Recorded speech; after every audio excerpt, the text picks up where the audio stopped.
ओम शांति। कल अपनी इवनिंग में बात हुई थी, बहुत सारी बात है, तो हर एक पार्ट के बारे में कहा तो अच्छा लगा चलते फिरते नमा शाम के टाइम पे। तो ईश्वर भाई जी, आपको बाबा का ऐसी कौन सी बात जो आपको मन को या बुद्धि को टच हुआ या छू गया, तो आपके जीवन में वो परिवर्तन आया, उसके बारे में थोड़ा बताएंगे? जी, ओम शांति। ओम शांति। बाबा का ज्ञान में हमको सबसे अच्छा ये बात लगा कि जो बाबा कहते हैं सत्य, सत्यम शिवम सुंदरम। तो बाबा ही एक है जो कहते हैं ना, गॉड इज ट्रूथ। तो परमात्मा शिव बाबा ही जो बोलते हैं वही सत्य है। दूसरी कोई मनुष्य आत्माएं सत्य नहीं बोल सकती है ना। मनुष्य आत्मा तो अपने मन से बोलते हैं ना। परमात्मा तो जो है सत्य इसलिए गाया गया है कि जो भी कहता है वो सत्य ही कहता है, उसमें किसी का नुकसान होता ही नहीं, वो कल्याणकारी है, सबका कल्याण ही होता है उसमें। तो इसलिए हमको पहले से भी, बाल्यकाल से भी कोई भी सत्य चीज़ को स्वीकार करने की बहुत फैमिली की तरफ से, जैसे आप शिक्षा मिली, संस्कार वगैरह जो भी है कहेंगे वो है। इसलिए सत्य ज्ञान के आधार से हमको सत्यता की बात अच्छी लगी। इसलिए जैसे आत्मा भी सत्य है, अविनाशी है, परमात्मा भी सत्य अविनाशी है ना। तो ये सत्यता की बात हमको अच्छी लगी, जिस कारण से हमको फिर ज्ञान मार्ग में चलने में कोई दूसरी दिक्कत नहीं हुई। सत्य को स्वीकारने का पहले से ही संस्कार था। जैसे कई बार लौकिक में भी पूछते थे तो उसका ऐसा कुछ जवाब होता था, तो हम यही कह देते हमको इस बारे में कोई ज़्यादा जानकारी नहीं है, ये युक्ति युक्त होके निकल जाते थे। तो बाबा का जो ज्ञान है, ज्ञान भी क्या है, जो ज्ञान को हम कौन सी परिस्थिति में किस तरह से हमको चलना है, कहाँ कैसे कहते हैं ना बाबा के तोड़ निभाना। जैसे कहते हैं तोड़ निभाने का मतलब क्या, काम भी हो जाए और वो हमारा रिलेशन भी खराब ना रहे, उसको कहते हैं बाबा। तोड़ना भी है, निभाना भी है। हाँ, निभाना बाहर से है, तोड़ना अंदर से है ना। जैसे वो बाबा कहते हैं बुद्धि से उसका भूल जाओ, मन मना भाओ, मन मेरे में लगाओ, मन कहें बुद्धि कहें, जो भी कहते हैं। कई बार क्या कहते हैं ज्ञान मार्ग में कई लोग क्या कहते हैं, हम मेरे को ये पॉइंट अच्छा लगा, इस कारण से मेरा परिवर्तन शुरू हो गया। तो ऐसे ज्ञान मार्ग में हर एक मनुष्य बी की आत्मा होगा जो बाबा के बच्चे बनते हैं, उसको कोई न कोई ऐसी एक बात बाबा के महावाक्य टच हो जाता है, जिसके कारण उनका परिवर्तन शुरू हो जाता है। तो हमको इस बारे में सत्यता की बात अच्छी लगी जी। अभी आध्यात्मिक मार्ग में आगे बढ़ने का आधार क्या है और किस चीज़ में हमको ध्यान रखना पड़ेगा, उसके बारे में आप थोड़ा संक्षिप्त में बताइए थोड़ा। आध्यात्मिक मार्ग में आगे बढ़ने के लिए हमको जैसे बाबा कहते हैं ना, जैसा कर्म मैं करूँगा है ना, तो मुझे देख सब करेंगे। विश्व की स्टेज पर हूँ तो मेरे को देखने वाले बहुत सारे लोग हैं, मेरे जो कर्म होंगे उसको अनुसरण करने वाले बहुत सारे हैं।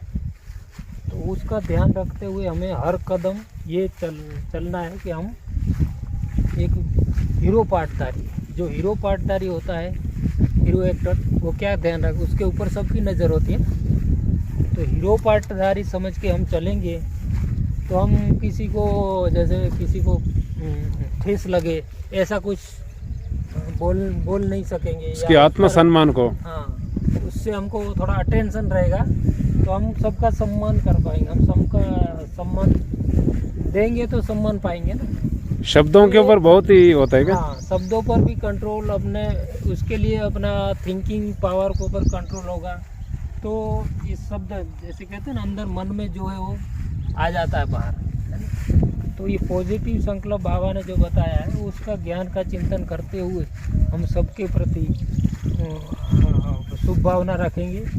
और दूसरा, जितना हो सके हमसे, है ना, बहुतों की आशीर्वाद लेने की सेवा करें। आशीर्वाद जिसको बाबा कहते हैं दुआएं लो, दुआएं कमाओ, है ना। जो हमारी असली जो कमाई पूंजी है ना, दुआएं अवक्तवाणी में बाबा ने कहा दुआएं ऐसा एक विमान है जो आपको उड़ा के ले जाएगा, है ना।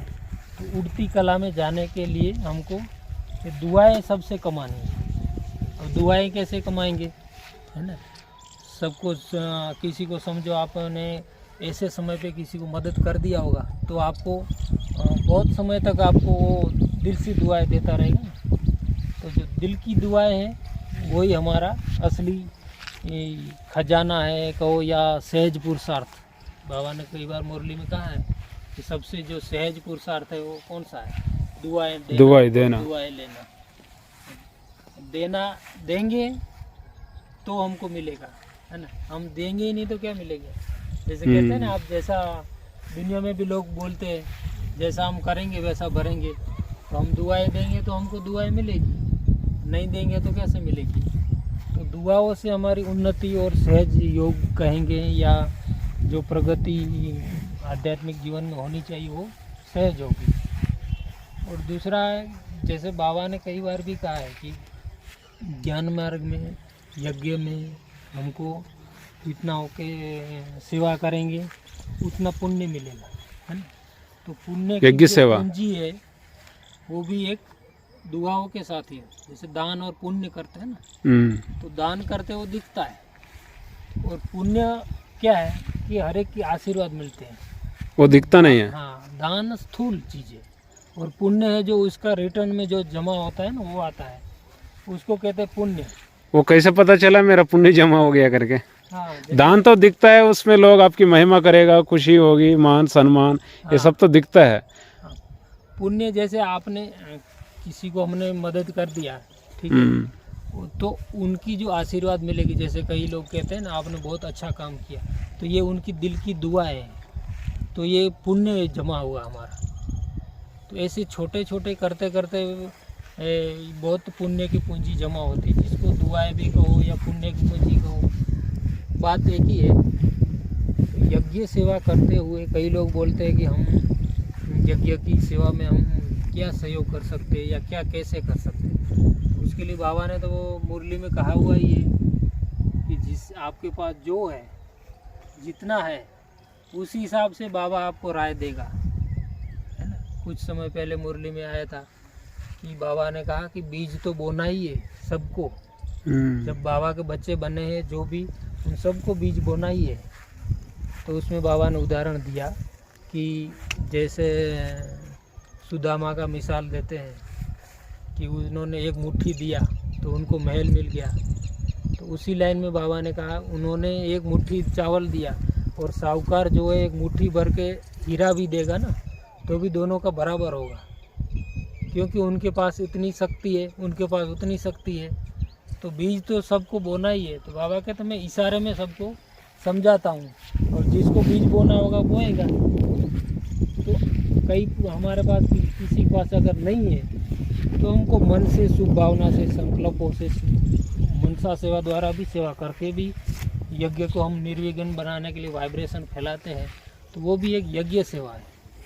और कई जो है तन से सेवा का सहयोग दे सकते हैं। कईयों को टाइम नहीं मिलता है तन से सेवा करने का, तो वो मनसा सेवा से भी सुबह शाम जैसे भी टाइम मिलता है वैसे योग करते हुए बाबा को सामने रखते हुए शुभ भावनाओं का दान देते हैं और यज्ञ को निर्विघ्न बनाते हैं। तो ये भी एक सबसे पुण्य तो निर्विघ्न बनना है ना। हाँ, नहीं तो उसमें क्या है, सेवा के चक्कर में कई बार हम लोग कंपटीशन में चले जाते हैं। कई किसी को चांस मिलता है, किसी को नहीं चांस मिलता। जो चांस मिला बाद में वो नाराज़ हो जाता है उसको चांस नहीं मिलने से। तो ये भी चलता है कई बार। तो कई बार बाबा ने बोला जरा आपकी चांस दूसरों को दिए तो आपका जमा हो गई, तो उस समय उदास हो जाते जब चांस नहीं मिला। इतना दिन तो मिला, बाद में जब टाइम पर नहीं मिला तो उसके लिए क्या है, जो जिस समय चांस मिलता है वो सेवा कर लेनी चाहिए, है ना, कोई भी प्रकार की। हाँ, जो जिस समय जो यज्ञ में है या कोई भी सेंटर की सेवा हो या कुछ भी हो, जिस समय जो सेवा की आवश्यकता है, ऑफर आती है कि ये सेवा करनी, चांस ले लेना, तो उस समय कर लेनी चाहिए। अगर हम नहीं करेंगे तो ऐसे नहीं कि यज्ञ का काम रुक जाएगा, वो तो है नहीं। हम नहीं करेंगे तो दूसरा कोई वो चांस ले लेगा, है ना।